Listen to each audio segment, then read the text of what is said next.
While Lee was making a conversation with Reggie to distract him, Clementine proceeded to speak to her best friend Sarah, who had been sitting quietly the entire time they were in now. She looked worried, possibly due to her father not being with her at the moment. "I'm trying to be good," Sarah admitted, while she noticed Clementine had arrived. "What?" Clementine inquired. "Reggie asked me to be good, so I'm being good. I don't want to get him into trouble," Sarah explained, but that was hardly a reason to be quiet and not speak to anyone. "I'll talk to you later." Sitting right next to Sarah, Rebecca and Carly were discussing about Alvin and how much she missed him. She continued talking when she noticed Clementine arrived to check up on her. "I didn't treat Alvin very well these last few weeks. Things got so complicated so fast." Rebecca continued speaking, now speaking to both Carly and Clementine. It all became getting through each day. She silently prayed to herself that Alvin would come back to her safe and sound. "I'm trying real hard to remember the last time I told him that I loved him. I've been racking my brain, but I just can't remember." Clementine was unsure if Rebecca was going to be able to continue after losing her husband. Clementine knew it was her job at the moment to comfort Rebecca. It was what Alvin would have wanted. "He's watching over you. He sees you and knows you feel about him." "I hope that's true. I miss him so much," Rebecca admitted, appreciating everything Clementine had done for her, despite the fact she was just a little girl. "All right, you can get going now, Clementine. I'll be fine. I appreciate you checking up on me. Thank you." Clementine left Rebecca all alone and proceeded to continue everything in the area, but unable to find anything useful. She even did a double check around the place, but there was nothing they could use to escape. The only way out was the security shutters. She walked back towards Lee, who had just finished distracting Reggie. Lee knelt down to Clementine's level, anxious to know if she had found a way there. "Find anything to help us, Clementine?" "Not really," Clementine answered, in a sad tone. "Shit. I was helping you could catch something useful," Lee admitted, stood back up on full height. The security shutters opened again, and from the opposite side, everyone's relief, there was a familiar face that turned up safe and sound. Carlos. He was being escorted inside by Troy. Sarah cried with enthusiasm when she saw her father and ran towards him. "Dad!" Carlos embraced his daughter in a hug, feeling so relieved to see her safe and sound, and continued to hold this for a bit of family he left in his arms. "Now all of you get the hell to sleep. I'm going to start shooting the first one of you I see wandering around before it's get up," Troy ordered, yet a harsh and serious tone. He proceeded back outside the yard and closed the security shutters behind him. "Everyone, get the hell to bed." No one wanted to get themselves in trouble, to face the consequences, so they made their way over to the bunk beds. Rebecca was comfortable on the bed in the corner, to get much sleep as they could for the morning, although there were a couple of extra beds. Lee and Carly decided to share one together. Lee just turned to his left where he saw his adoptive daughter, sleeping on the bed next to him on the ground, and could not help but worry for the safety. Walkers were one thing they could just run away from, but just being trapped in a place with people with automatic rifles seemed like twice as worse. "Hey, Clementine, you think you're going to be okay?" I don't know, Lee," Clementine admitted, lying on her side with her head tucked in her arms. "We will get out of here, Clem. I promise," Lee admitted, lying on her side with her head tucked in her arms. "We will get out of here, Clem. I promise," Lee said, as a slight smile across his face. "You trust me, right?" "Of course I trust you, Lee," Clementine assured, wondering why her guardian would ever say that to her. She trusted him her life. "All right, let's get some sleep for the night, Clementine." Lee bid farewell, and he soon tried to get comfortable in his bed. He knew for a fact that tomorrow was going to be a tough day for each and every one of them. They needed to get out of here as soon as possible. For now it was best to do what Carver says, until they get out of here, that is. The next morning Lee had woken up to groaning when he felt someone kick him in the stomach. His eyes fully opened and cleared out his blurry vision to see it was Troy, one of Carver's most trusted guardians. "It wasn't necessary to kick me?" Lee inquired. "Just get the hell up," Troy ordered in a normal tone for once. "Bill's gonna have a word with you all." Lee wanted nothing more than to punch this man and take his weapon and shoot his way out, but he knew that would be nothing but risky. He obeyed when he got out of his bunk and decided to head over towards the center of the yard where everyone else was. Carver was also present with Tavia, Troy and Hank guarding the area. He was certainly giving us a little speech towards each and every one of them. There has been increased walker activity along the fence, so be mindful when outside the walls. The herds moved a little closer as of this morning, but that doesn't necessarily mean we'll be hit. We know we will be monitoring the situation. Now, there are some folks here who might be sore about what happened, on how things went. Well, in the past, Some of you are new to the community, some of you members who went astray, but you know our redemption here, forgiveness. By providing you're all worth will undoubtedly be hard work. Carver shifted his attention towards Reggie, who did not dare to say anything or do anything to ruin his chances of getting back in the group. Reggie, you're nearly back in, Carver told him. This caused him to smile for a moment. Keep following the path and we'll welcome back with open arms. How did you sleep? Sarah asked, who was standing between Carly and Clementine, who asked Clementine in a low voice, but it was quite enough to keep Carver from hearing. She was unsure of what exactly was continuing to speak. Nevertheless, I couldn't sleep all that good last night, but it was just so hard, Hey! Carver shouted. This caused a couple of them to jump. He marched over to between the group and went out of his way for him, and he had his attention focused on the three girls. I heard one of you talking. You know it's not nice to talk over people. Now I want each and every one of you who did it, and if you don't tell me, things will get ugly. Sarah was intentionally in fear of what Carver was going to do for speaking. She was sure going to regret speaking over him. She nervously rubbed her hand on her arm that was about to speak. It was, okay, you caught me. Carly had suddenly spoken up over her and take the blame for the young girl. It was me, I'm sorry. Carver growled slightly under his breath and caught Lee in the corner preparing to do something if he dare hurt Carly. He raised his hand up and only for Lee to assume he was going to slap her, but instead he placed his hand upon her shoulder. Now normally I would punish someone for stepping out of the line, but since you're new here, I will make an exception this once. Carly merely glared over him in response as she folded her arms together. She turned towards Sarah for a second and winked towards her. Sarah was certainly shocked by this. No one was ever part of her family who ever taken the blame for her like that. She would certainly not get herself into trouble again, but was extremely grateful for Carly's help. Now each and one of you has different assignments this morning, Carver continued as he marched back towards the front of the yard. It's time to get to work. Lee and Mike, you two are with Troy outside. Carly, you're going to be working in the cafeteria with a couple others. Clementine, you're with Bonnie in the armory. Carlos, you're working on some of the injured this morning. Hank will take you there. Lily, Sarita, and Sarah, you three are going to help Reggie. As for you, Rebecca, we need a talk in my office. Any questions? No one replied. Excellent, Carver grinned. Now all of you do your duties. Get to work. The sooner you provide your loyalty to me, the sooner you can all be out in the yard. Dismissed. Everyone proceeded to their jobs as demanded. Each of them followed as they were assigned to, and unwillingly ready for the big day. Before Lee followed Troy outside, he patted Clementine's hat a couple times, assuring her that it would be fine. Good luck, Clem. Just do what they say, okay? Okay, she nodded.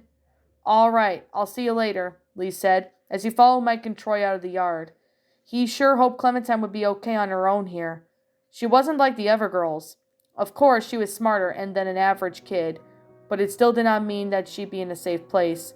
Thank the Lord she wasn't going to work with Carver or Troy. Clementine walked outside when suddenly froze a bag of soil dropped on a couple feet away from her. That could have hit her, but if she was a little more to the left. She looked up to the roof to see that Jane was investigating the dropped soil. Oh shit, Jane cursed. Clementine, let's go, Tavia ordered, causing Clementine to run towards her fear of getting herself in trouble. It was going to be a while for everyone in their group to be reunited with each other, and for now, they were just going to have to work their fingers off to the bone to prevent themselves from getting in trouble. Carly, who had been sent to work on her own with strangers, had arrived at the cafeteria while being escorted by one of Carver's guards. She was surprised to see a guard escorting her was just a kid. He looked around like his mid-late teens, early 20s. He physically looked African American. He had short black hair, wore a blue hoodie with blackish jeans, and carried an AK-47, and was his main weapon, most like the other guards in the community. You should get to work, he suggested to Carly. Bill doesn't like idle hands. Carly did not respond and entered the cafeteria, while the kid stood outside guard. She was inside the huge cafeteria to see that she was working with two other people. The woman, who looked around in her early 20s, instinctively seemed to be Caucasian American, had dark brown hair tied in a ponytail. She wore a blue jacket with dark bluish jeans. The younger girl looked Caucasian American, and she looked the same age as Sarah. She had medium-sized dark brown hair and wore a light brown sleeve t-shirt around with her gray pants. The older woman noticed Carly and beckoned her to come over. Hey there, you must be the newcomers. More like new prisoner, Carly thought to herself, while proceeding over to the two girls in the kitchen area. I'm Carly. Well, I'm Shell, Shell introduced herself. As for her little sister, who merely stood there, arms folded, and that's my little sister Rebecca. Or Becca. Nice to meet you, Carly admitted. So Carver says I gotta work here? What's my job? Simple, really. We're just washing dishes and bowls, Shell answered, beckoning for Carly to follow her towards their workstation. It's simple, Willie. You wash, dry up, Becca puts them away. You actually got the easy jobs. Well, I suppose we better get started. Okay. Carly folded up her jacket sleeves and moved over towards the bowl that was already full with hot water to her washing up. She got a move on and began washing the dishes, plates, and other kitchen material. She could not remember the last time she did washed up any dishes this day and age. While they were working, Shell decided to make a conversation between the both of them as they continued working. How did you get here? If you must know, Carver was searching for these people and decided to bring us back with them, Carly answered, with a yet anger, yet sarcasm in her voice. I know how that must feel. It's not really bad here, Shell assured them as she passed a couple of dishes over to her younger sister. I know Carver seems imitating at times, but once you get used to him, and if you stay on his good side, you'll know what I mean. Uh-huh, Carly nodded, not seeming too interested in what she just said. What's your story? How did you two end up here? Me and my sister were staying at this gas station with this guy named Roman, but after he wanted me to kill someone in our group because she wanted to leave, Shell drilled off and closed her eyes for a moment, with a sad expression across her face. I refused, and Becca and I left. We met up with 4 other people and stayed in this camp for a while, until Tavia arrived and offered us to come here. We wanted somewhere safe, and we thought that maybe here was our best bet. Sounds like it hasn't been easy for you, Carly admitted. Yeah, Shell agreed, but for now she decided to just make her turn to ask questions. What about you? What's your story? I used to be a news reporter in Macon, but after all this began, I met up with my boyfriend Lee at this drugstore, and we all stayed at this motor inn for a couple months, but we had to leave when we were attacked by these bandits, Carly explained, trying to keep her story as short as possible. We went to Savannah looking for boats to get us out in the open sea. We found one, but there wasn't enough room for all of us, so me, Lee, and Clementine decided to stay behind and make a go for it. We kept moving until we met Carlos and his group, and then that's pretty much it. Sounds like you've been through a lot, Shell admitted. Well, in my case, you're safe in this community, and I know Carlos and his group made mistakes, but Carver has forgiven them. He could forgive you too, if you give him the chance. Well, we'll see, Carly replied, but deep down, she would never want to stay here in a million years, and just wanted to get out as soon as possible. Meanwhile, in another part of Carver's community, Carlos had been put into the work in the medical area with another man he knew before. His name was Vince. He looked around his middle 30s, had longish brown hair with a slight goatee, and his fitted looked Asian American.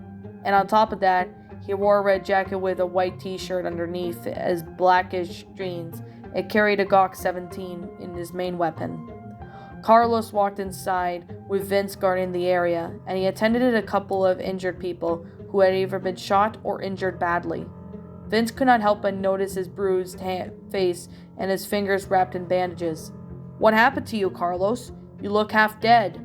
If you must know, Carver did this to me, Carlos answered. He broke my fingers and then decided to torture me just to find Rebecca. Carlos moved over towards the nearest person as Vince continued speaking towards him. Forgive me for saying this, but I think it's a good idea that you and the others are back, Carlos. You're safer here than you are up there. Safe? Carlos repeated, shocked at what he just told. Carver's a very dangerous man, Vince. He just killed 2 of our own people, and you think staying here is safe? Vince was about to argue with him, but could not think of anything to say. For now, he changes the subject, where he got stood in guard area. Just get back to work, will you, Carlos? Carlos obeyed his request and continued working on the injured people of his community. He could not wait until it was time to get off the community again, but having him being broken fingers and other injuries, and with Rebecca being pregnant, that was going to be a challenge. Yet in another area of the community, Lily and Sarita had been escorted by Reggie to the rooftop of their community. Their job was to make some things take part of the community, but as for Sarah, she had another job to do. Once Reggie had taken them to a stockroom area, she gestured them to arm multiple crates stacked up against the wall for them to carry. Okay, girls, these crates are full of materials, and a couple of people are working on the fence outside. Just take them to them. Simple. What's in these things? Lily inquired, as she picked up one of the crates that felt somewhat heavy for her to carry. Just stuff, Reggie simply answered. I can't really say. Look, this may be best if you, around 15 minutes, have your troops. I'm going to go and take Sarah somewhere where she'll be working. Just exit out the door, keep going until you find the fire exit, and the man named Wyatt will be waiting for you outside. Simple, really. All right, a man named Wyatt, Sarita repeated to herself as she picked up one of the crates. Okay, come on, Sarah, Reggie said, walking away out of the stockroom with Sarah beside him. After he was gone, Lily and Sarita proceeded to get a move on together with their jobs and made their way out of the stockroom and kept going straight until, like Reggie had instructed. Fortunately for them, they were working with Reggie, and not one of them were bad people there. Neither of them wanted to do this, but it was either their job or to face the consequences. Once they finally made it out to the fire exit, Lily opened up using her foot due to her hands being full and walked outside. However, she stopped to see Troy standing on guard of the area, on top of the roof looking down. What are you both doing? He called out. We're taking these materials to someone named Wyatt, Sarita called in return, wishing that he would just let them go already before she lost their grip. All right, exit out that gate. He's working outside, Troy instructed. The duo obeyed their every command and walked down the path with open gate until eventually came across the hammering wood against the windows with a couple of others. The man looked Caucasian American, wore glasses, and had a brown yellowish long hair and beard. He looked overweight, but he looked around his middle 20s, early 30s, and to top it off, he wore a green jacket with blue jeans. Lily was the one that first spoke up, approaching with a normal expression across the face. Are you Wyatt? Yeah, that's me, Wyatt answered, and he's put his hammer down for a moment to greet them. Reggie told us to bring these to you, Sarita declared, as she and Lily set down the crates to the path, unable to hold them any more than they needed to. Yeah, thanks, dudes, Wyatt greeted, then turned around for a moment when he noticed a walker approaching him and the rest of the people. We got a lurker. I got it, one of the guards said, pulling out a small blade from his belt, and patiently waited for the walker to approach him. When he was in range, he lifted the blade up and stabbed the walker directly in the forehead, killing it instantly. He grinned and placed the blade back into his belt, and proceeded to get back to work. I got it. Everyone, get back to work. Wyatt and a couple of other people he was working with continued nailing against the windows. Lily and Serena made their way back in the building to fetch the rest of the crates for them. The duo knew it was going to be a very long day of nothing but hard work for them. Back inside the community, the young girl Clementine had been put to work in the armory with Bonnie. The two were loading magazines with each other, and even got the chance to bond slightly. Bonnie had to admit that she did like Clementine as a friend, but did feel somewhat guilty when lying to her when they first met. I owe you an apology, Clementine. I wasn't truthful when I came across y'all at the lodge, and I was shown kindness I never would have expected from a group of strangers. Walter was so kind, and now Alvin and him, they're dead. and I wanted to show no one get hurt. I thought it was the intent. Carver was the one who pulled the trigger, Clementine told her, as she continued reloading the magazines with bullets. He's to blame to all this. Walter was a nice man and didn't deserve to die. Well, but yeah, I don't know, Bonnie admitted. Even though if I was the one who found everyone, I could control the situation and get everyone back safely without anyone dying. Clementine stared at her for a moment with a sad expression across her face, realizing that Bonnie was not all bad, unlike many other members of this community. She still did not trust her after what she did, but was starting to warm up towards her. I'm sorry, Bonnie apologized, which I don't mean now, but I just want us to be friends and start over. Clementine did not answer, but Bonnie could tell by her face that she had forgiven her. The two continued the rest of their work until Bonnie had spoken up again, trying to make a conversation to get to know Clementine a little better. So what's your story, Clementine? How long have you known Lee for? It's kind of a long story, Clementine admitted, unsure of where to start during the past 2 years she spent in the world. Lee found me when I was alone in my house when all this started. My parents were on vacation and left me with a babysitter. Lee and I were together with Carly, Lily, and a few others. Some of us died, and some of us got separated. We went to Savannah to look for a boat and to find my parents, but not all of us could fit on. Most of them left. I found my parents as walkers, and Lee and Carly and me have just been moving since. Sounds like it had been easy for you, darling, Bonnie admitted, unable to imagine what it was like growing up in the world. She had another question for her nevertheless, regarding the members of the cabin group, who was nowhere to be seen. If you don't mind me asking, what happened to Nick? I noticed he wasn't there when we arrived. I don't know. He was out there with Lee and the others when the walkers attacked, Clementine admitted, unsure of her friend's fate. Well, I hope he and Luke are all right, Bonnie hoped, changing the subject to one she had a question on her mind. How was your first night in the yard? You mean my first night in prison? Clementine inquired. It ain't a prison, Bonnie quickly responded, trying to assure Clementine that his community was a great place to be in, more of like a place to rest until it's time to go to work. They probably didn't do those in prisons, Clementine clashed, being able to outsmart Bonnie with their own words. I don't know, Bonnie admitted. I've never been to prison. Don't tell no one, but trying to keep a tough reputation. Bonnie picked up another magazine and began reloading it as she and Clementine continued to make a conversation between you two. Did you know that I was supposed to when Luke and Carlos and all of them left? I was planning on leaving too. When Luke told me about it, I thought it was crazy, but it was safer here. We got everything. They never mentioned you, Clementine admitted. Well, I would have expected them not to mention me, but you don't know me, do you? What are you going to say? Bonnie asked Clementine, chuckling slightly during mid-sentence. Hey, Clem, Bonnie ain't here. You wouldn't want to know what he was talking about. I guess so, Clementine admitted, but I still don't know why you would rather stay here. Nobody's safe here with Carver around. You're safe if you're staying on his good side, Bonnie countered, with her sentence on her own.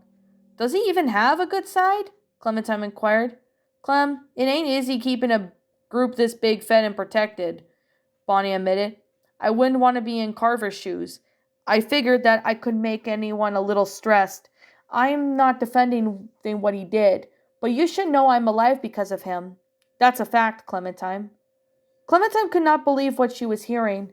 Who in the world would want to stay here with Carver, considered him a good person? He killed Walter and Alvin, she reminded him. Only because Lily had shot Johnny and then shot Carver, Bonnie quickly responded. Lily could have killed us all. But she didn't, Clementine reminded.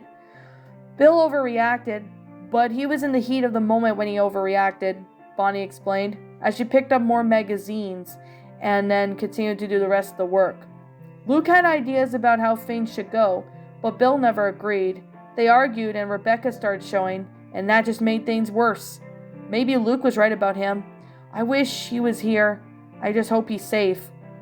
A static voice had spoken up on the radio, resting on the table they were working at. By the sound of it, it sounded like Tavia on the other end. Hey Bonnie, is Clementine still working with you there? I need to come and get her. Bonnie picked up the radio and held her finger against the call button to communicate. Yeah, she's there with me. Is there a problem? Carver wants her at the greenhouse with Reggie, Tavia answered, but not before she turned off her radio and out. Bonnie then noticed slightly a nervous expression across Clementine's face and assured her that everything was going to be fine. I'm sure it's fine. Oh, and I almost forgot. I got something for you. You have? Clementine inquired. Bonnie got up and then picked up something on the other end of the room. She returned and held up a small cerulean ski jacket with a rainbow stripe that went across the middle that looked like a fit her torso. This is for you. It's gonna get a little chilly recently, and I wanted to make sure you stayed warm. Clementine examined the jacket, and she just accepted it like the other woman. She placed the jacket over herself, and had to admit that she did find it a bit silly. But it sure felt different wearing it, the same purple jacket every day. It's cool. Where did you get it? While no one was looking, I grabbed that at the ski lodge you were all staying at. Bonnie answered while she just examined the jacket around Clementine. It looks nice on you.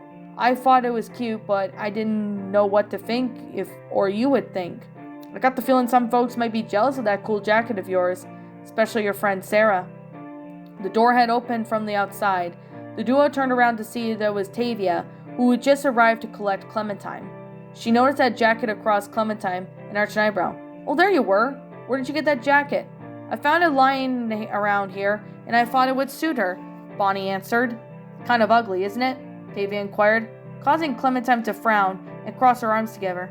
Tavia! Bonnie sighed. What? Tavia replied. Never mind. I'll see you later, Clementine. Bonnie bid the young girl farewell, and proceeded to continue reloading the rest of the magazine clips on her own. Come on, Tavia ordered, marching out of the wood shop. Where are we going? Clementine inquired. Carver wants you to work with Sarah and Reggie in the greenhouse, Tavia answered, as they walked up the fire stairs as it would take them to the roof. Clementine could only wonder what she would be doing next, but she prayed that she didn't have to work alone or work with anyone like Troy.